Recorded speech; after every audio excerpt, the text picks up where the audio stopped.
In January 2025, you testified before the U.S. Senate and agreed with Senator Lee that, quote, anytime an American citizen's private communications are intercepted or stored, whether through incidental collection or otherwise, those communications should not be searched without some showing of probable cause. You still hold that view today, I assume. We are committed to working with Congress to uncover weaponization and other misconduct by Jack Smith, by others, Arctic Frost, everything. What was the legal predicate for using a foreign intelligence authority in the Arctic Frost investigation? Have you been able to ascertain any legal predicate? Congressman, what I can tell you today is that has been referred to my office. I can't discuss anything regarding that because it is very active and ongoing. Why did Jack Smith have to pay some secret source $20,000 of taxpayer money? Thank you, Mr. Chairman, and thank you, Attorney General Bondi, for being here today. In 2022, Lafarge, which is a French cement company, pled guilty in U.S. federal court to participating in a criminal conspiracy with ISIS. That conspiracy contributed to the deaths of U.S. service members fighting in Syria during Operation Inherent Resolve. As part of the plea agreement, Lafarge was required to pay more than $775 million into DOJ's asset forfeiture fund.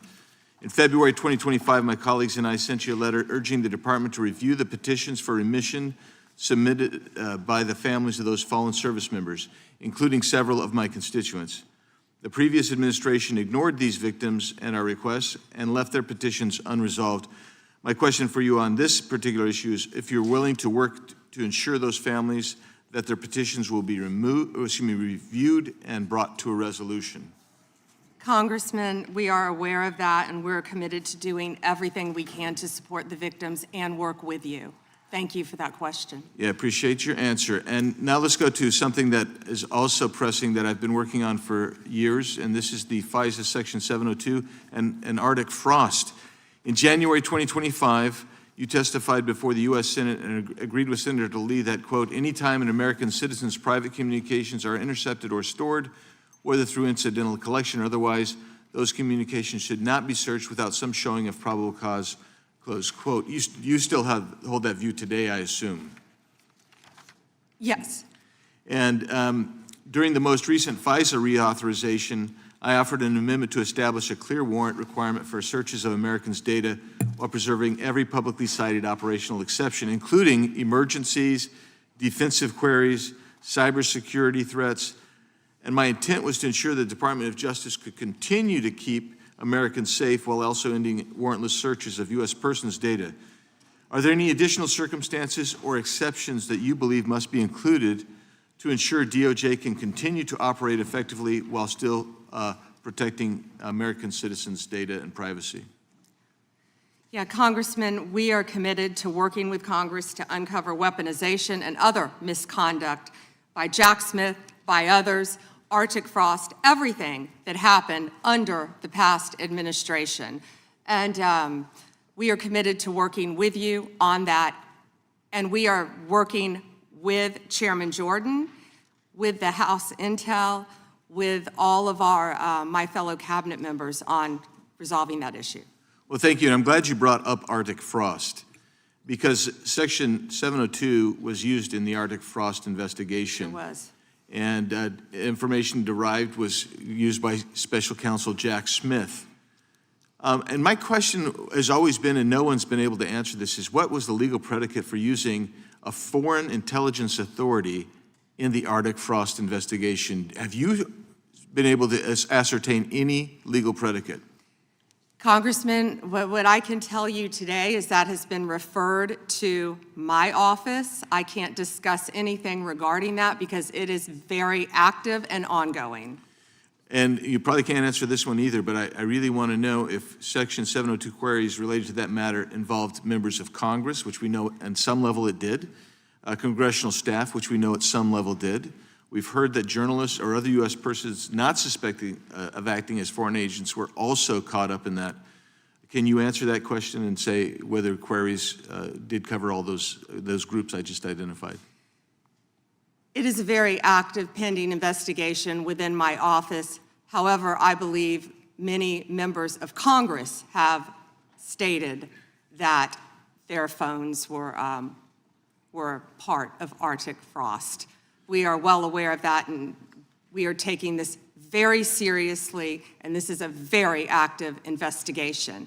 And I would keep going and say, if any member of the Democrat Party, if any of them, if that had happened to them, we would take that just as serious as we do. And they should be jumping up and down, screaming, supporting you and what you want to do, because this should be a bipartisan issue. Well, I hope it is a bipartisan issue. You know, I'll just leave with these last couple of questions, which I'm sure fall into the same investigation privilege. But that's this: how many such queries were actually conducted overall? This is outside Arctic frost in the prior year by the FBI or other intelligence community. And particularly, we really need to know, what were the legal standards applied? Did they use probable cause? Did they use reasonable articulable suspicion? Or did they have no individualized suspicion and just were gathering up information? And that's beyond the investigation with regard to Arctic frost. I don't expect you to have that information today, but if you can help get that information so we can understand the extensive nature of this continued misuse of 702, it would be very particularly helpful. And it was extensive. Yes, Congressman. Thank you. I think that Attorney General Bondi, why did Jack Smith have to pay some secret source $20,000 of taxpayer money? Do you know the answer to that? I can't discuss anything on that matter, but that's a good question, Chairman Jordan. Well said. It's a good question because he subpoenaed just about every Republican in this town, got half the Congress's phone numbers if you were a Republican. But he has to pay some secret source a bunch of taxpayer money. We'd like to know, the committee would like to know, how many other sources he paid? Was it more than $20,000? Why he had to do those things? We'd like to know, when you can, if you could get that information to the committee. I think when you think about the guy who was trying to put the President of the United States in prison, ridiculous as that whole thing was, we'd kind of like to know the answer to that, if you could. Madam General, thank you for your extensive remarks, particularly on your continued investigation of those responsible over the years in the Epstein debacle. Obviously, you have an amazingly full docket between civil rights, between criminal, between so-called white-collar crime, and doing so, as the chairman said, at a time in which both you and the president are under attack, and our ICE agents and FBI and others are under attack when they try to enforce the law. I personally want to apologize for those who would embolden, support, or even stand with those lawbreakers that sit on this and other daises here in Congress.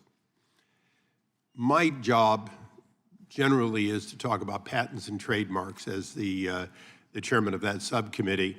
I'll forego that today because one of my other jobs is the creation and maintenance of Article III judges, and I work with the Chief Justice on that, and we're trying to expand the court. But currently, there are only 677 district court judges. They have very full dockets as well. But you create a tremendous amount of judges, particularly immigration judges. You do so in order to save the court that, but adjudicate, as is requirement, each of those people who claim a right to be here in the United States. And that has been going on under Republican and Democratic administrations for years.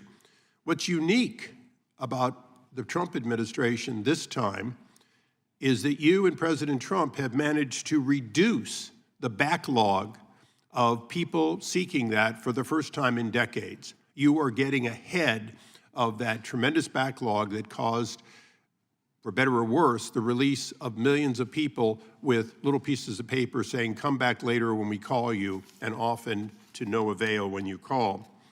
So I want to congratulate you on that because it's an accomplishment you might not take credit for and the other side would never give you credit for.